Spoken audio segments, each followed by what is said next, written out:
지금 이 순간 당신은 한 사람의 부모로서 아주 중요한 선택을 앞두고 있습니다. 결혼한 자식이 당신에게 매달 일정한 용돈을 줍니다.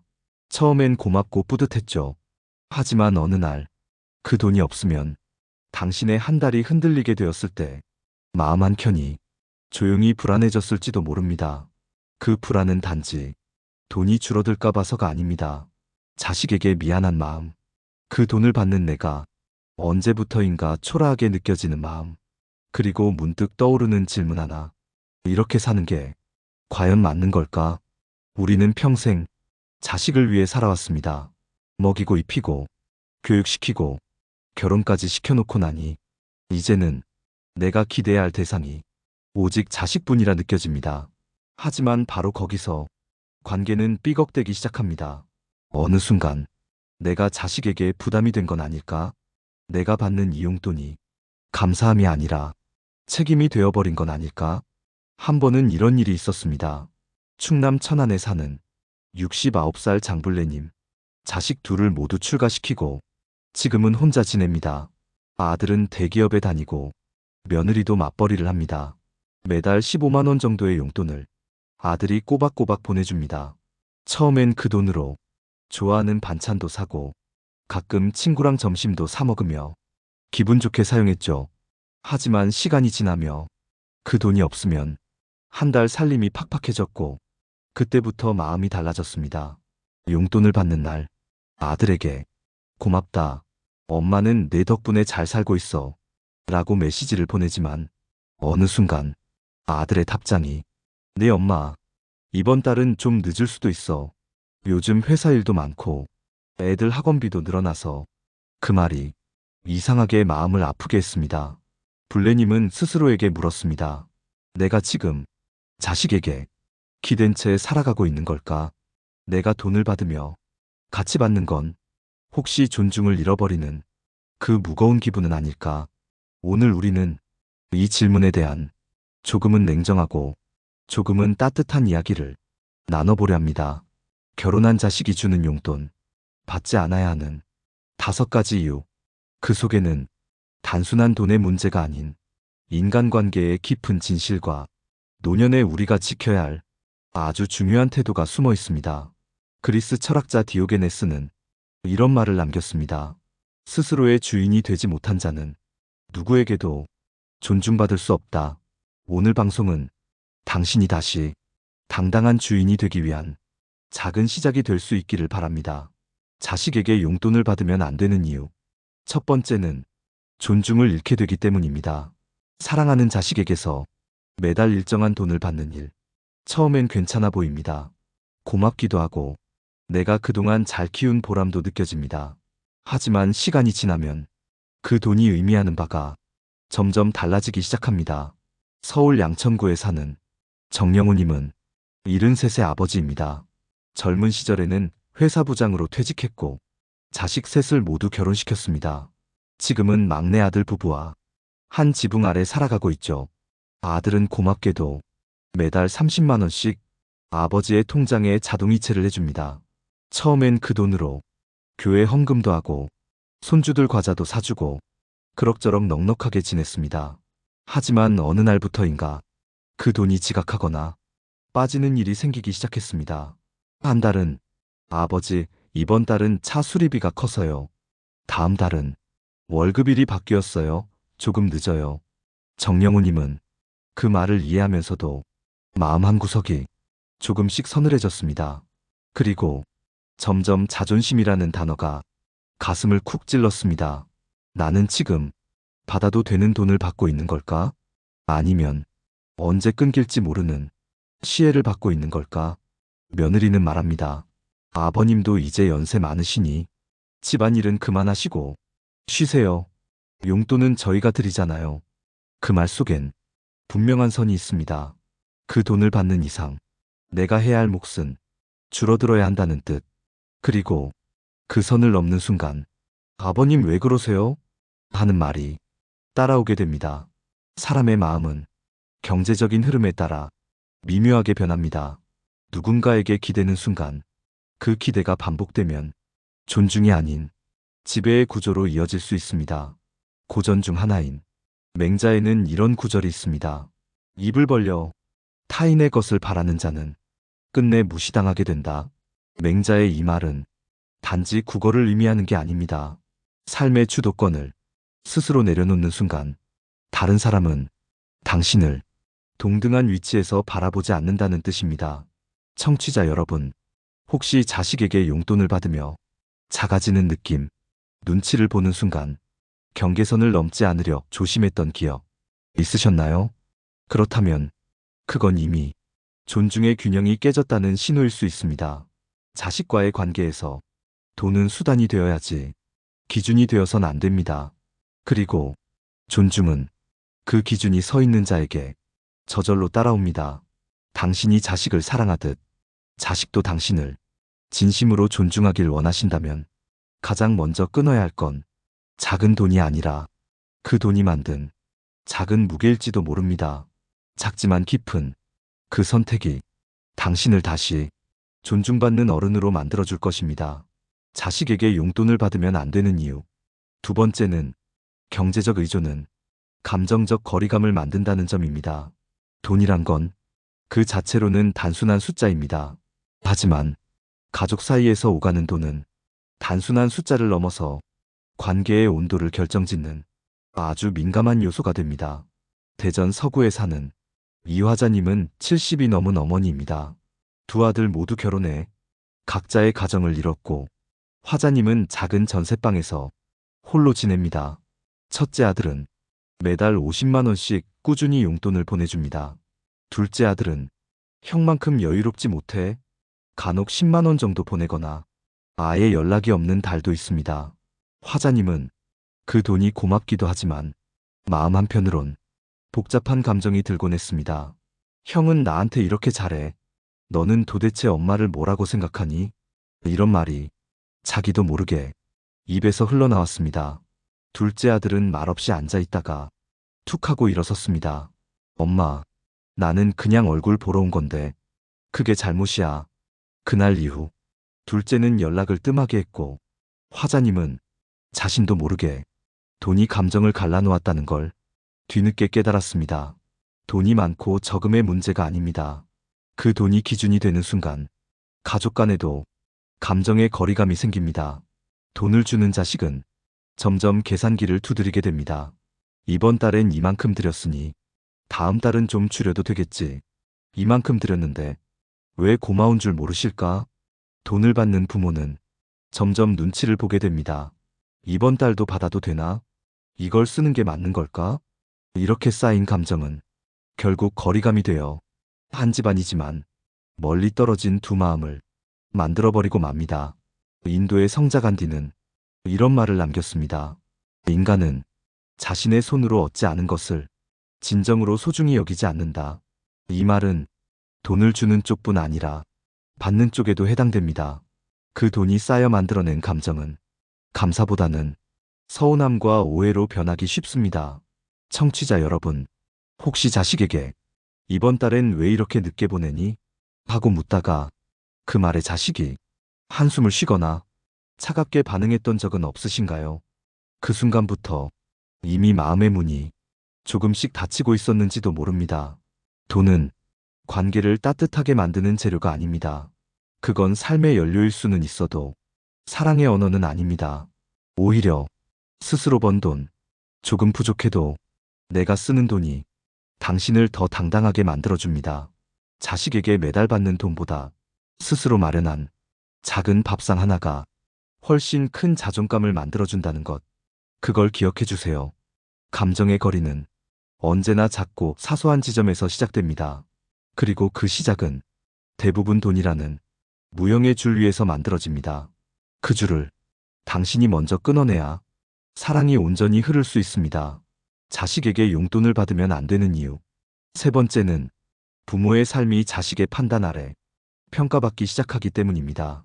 처음엔 고마움으로 시작된 작은 용돈이 어느 순간 자식에게 판단의 권한을 쥐어주는 무형의 권력이 되기도 합니다.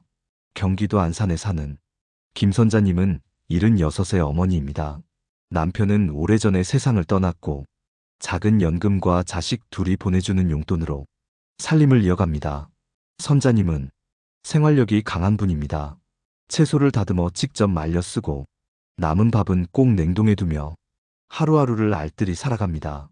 하지만 언젠가부터 자식들이 자신의 선택에 하나씩 의견을 내기 시작했습니다.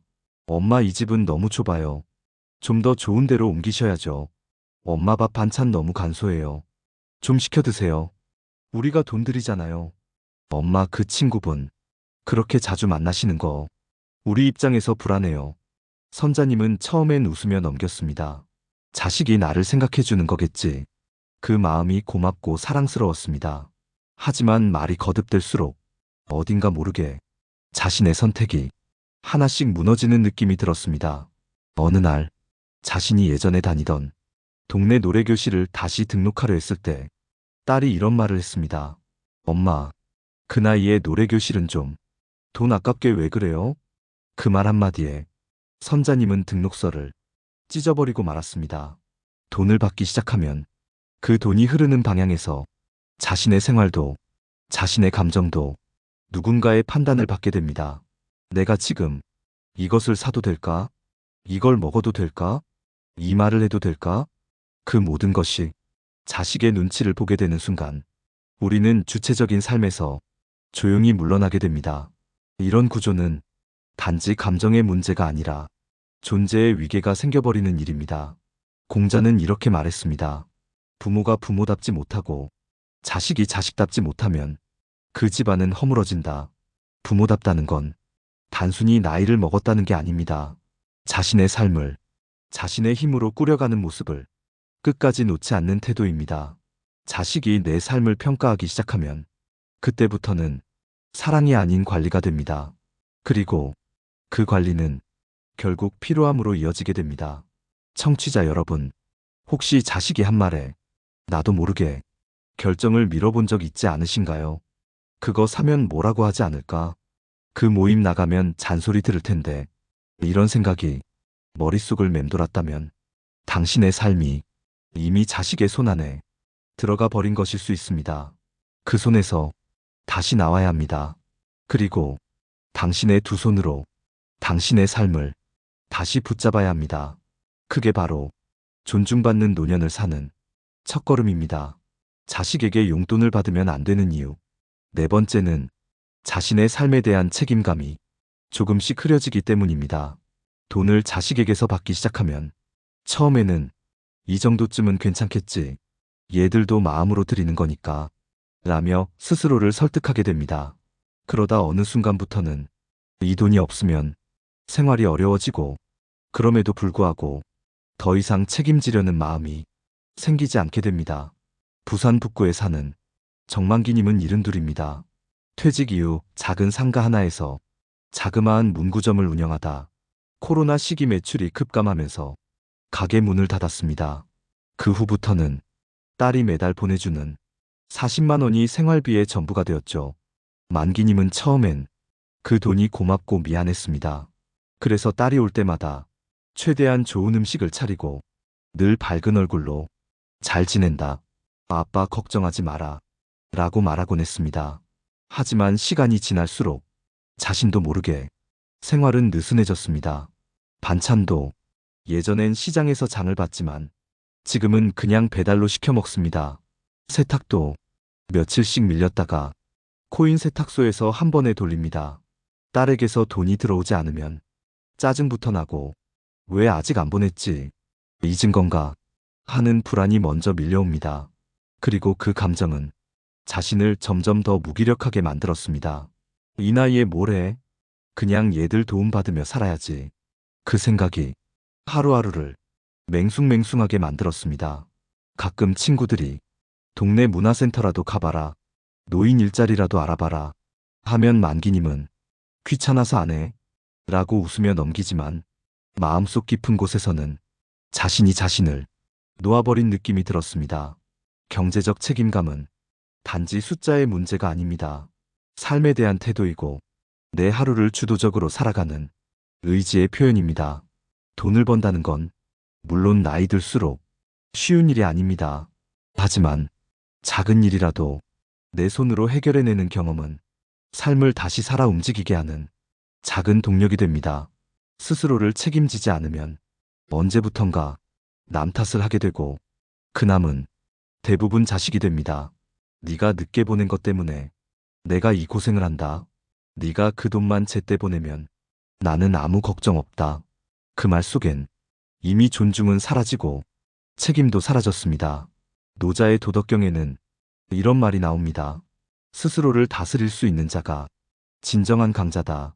돈이 적어도 내가 그것을 조절하고 내가 쓸 곳을 정하며 내가 하루를 설계한다면 그 자체가 존엄입니다. 청취자 여러분, 혹시 스스로에게 나는 이제 나를 책임지기 어렵다 라고 생각하신 적 있으신가요? 그 생각은 진실이 아닐 수도 있습니다.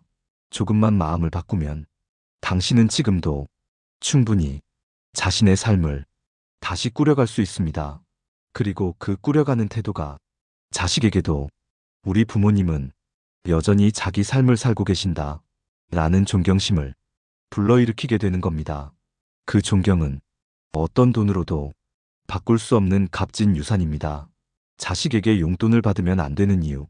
5번째는 부모와 자식 사이에 보이지 않는 심리적 빚을 만들기 때문입니다. 사랑은 빚이 아닙니다.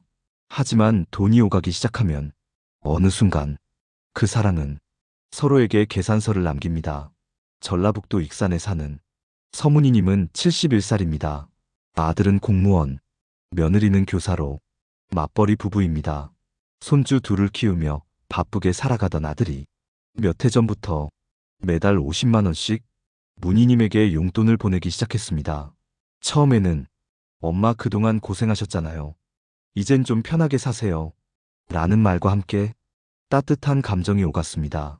문희님도 고맙게 받으며 그 돈으로 생활비를 충당했고 가끔은 친구들과 점심도 먹고 소소한 행복을 누렸습니다. 하지만 해가 바뀌고 집값과 물가가 오르고 손주 학원비까지 늘어나자 아들의 목소리에 변화가 생기기 시작했습니다. 엄마, 요즘 너무 힘들어요. 솔직히 이 돈 보내는 것도 점점 부담이에요. 그 말은 문희님의 마음에 작은 균열을 만들었습니다. 그래, 나는 이젠 얘한테 짐이구나. 그날 이후 문희님은 아무리 사정이 급해도 돈 이야기는 꺼내지 않았습니다. 심지어 병원 진료도 미루고 기침이 심해도 약국만 다녔습니다. 한 번은 난방비가 부족해 며칠 동안 전기장판으로만 겨울을 났습니다. 아들이 찾아와 그 사실을 알고 화를 냈지만 문희님은 조용히 말했습니다. 괜찮다. 엄마가 좀만 아끼면 돼. 너도 힘든데 엄마가 신세지면 안 되지 않니? 그 말에 아들은 더 이상 아무 말도 하지 못했습니다. 부모와 자식 사이 돈은 때로 사랑을 깎고 눈치를 만들고 말하지 못할 빚을 남깁니다. 심리적 빚은 실제 금액보다 훨씬 무거운 짐이 됩니다. 부모는 더는 요구하지 않게 되고 자식은 그 빚을 채우기 위해 감정마저 감추게 됩니다. 결국 그 빚은 마음의 벽이 됩니다. 철학자 장자크 루소는 이런 말을 남겼습니다. 자유로운 사람은 다른 이의 시선을 두려워하지 않는다. 그 자유는 경제적 독립에서 시작되고 심리적 독립에서 완성됩니다. 청취자 여러분, 혹시 자식에게 이거 말하면 부담 갖겠지. 이건 안 해줘도 돼. 라고 스스로를 자꾸 억누르고 있지 않으신가요? 그렇다면 이미 마음속에 작은 빚이 생겨버린 겁니다. 그 빚은 당신이 만든 것이 아니라 구조가 만든 것일지라도 끊는 것은 당신의 선택입니다. 용돈을 받지 않음으로써 자식과의 관계를 돈이 아닌 진심으로 회복하는 것. 그것이 지금 우리 세대가 스스로에게 줄 수 있는 가장 현명한 사랑입니다. 사랑은 빚이 아닙니다. 고마움은 있어야 하지만 미안함이 돼서는 안 됩니다. 그리고 당신은 누구에게도 미안해하지 않아도 되는 존엄한 존재입니다. 지금까지 우리는 결혼한 자식에게 용돈을 받는 일이 왜 조심스러워야 하는지를 5가지 이유를 통해 차근차근 나누어 봤습니다. 첫 번째, 존중을 잃게 됩니다. 처음엔 고마움으로 받지만 시간이 지나면 그 돈은 관계의 균형을 무너뜨리고 존재의 무게마저 가볍게 만들어버립니다. 두 번째, 감정적 거리감을 만듭니다. 돈이 오고 가는 순간 부모와 자식 사이의 말은 줄고 눈치와 계산이 감정을 대신하게 됩니다. 세 번째, 부모의 삶이 자식의 판단 아래 놓입니다. 내가 무엇을 먹는지도 누구를 만나는지도 이젠 자식의 허락을 구하는 듯 작아진 자신을 보게 됩니다. 네 번째, 삶에 대한 책임감이 희미해집니다. 내가 살아야 할 이유, 내가 선택하고 결정하는 습관, 그 모든 것이 얘들이 해주겠지라는 마음 앞에서 점점 사라집니다. 다섯 번째, 심리적 빚이 쌓입니다. 돈을 받는 순간 고마움이 미안함으로 바뀌고 말을 줄이게 되며 결국엔 감정까지 숨기게 됩니다. 이 다섯 가지 모두는 단순히 돈의 문제가 아니라 존엄의 문제였습니다. 나이 든다는 건 무언가를 포기하는 것이 아니라 스스로를 더 지키는 과정입니다. 경제적인 자립은 단지 생계의 문제가 아니라 존중받는 존재로 살아가기 위한 바탕입니다. 청취자 여러분, 지금 당신의 하루는 자식의 돈을 기다리는 시간인가요? 아니면 당신 스스로 꾸려낸 하루에 자부심을 느끼는 시간인가요? 조금 부족해도 괜찮습니다. 조금 느려도 괜찮습니다. 중요한 건 그 하루가 누구의 손에서 아닌 내 손에서 만들어지고 있다는 사실입니다. 자식에게 바라는 건 돈이 아닌 존중, 지지가 아닌 간섭 없는 신뢰, 그리고 당신이라는 사람을 있는 그대로 바라봐주는 따뜻한 시선입니다. 그 시선을 끌어내는 힘은 스스로 살아가는 태도에서 시작됩니다.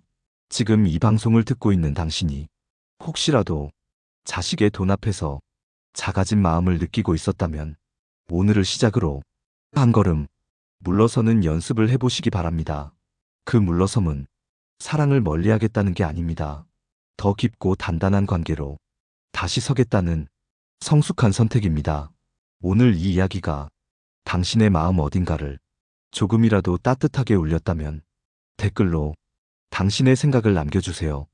당신처럼 고민하는 많은 분들과 마음을 나누는 시간이 되길 바랍니다. 좋아요와 구독은 이 작은 목소리를 더 많은 이들에게 전할 수 있는 따뜻한 통로가 됩니다. 다음 이야기에서는 자식에게 물려줄 유산보다 더 소중한 것을 주제로 우리의 마음을 더 깊이 들여다볼 예정입니다.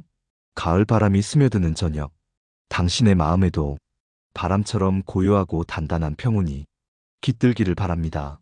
지금까지 함께 해주셔서 고맙습니다. 지금까지 지혜이쌤이었습니다.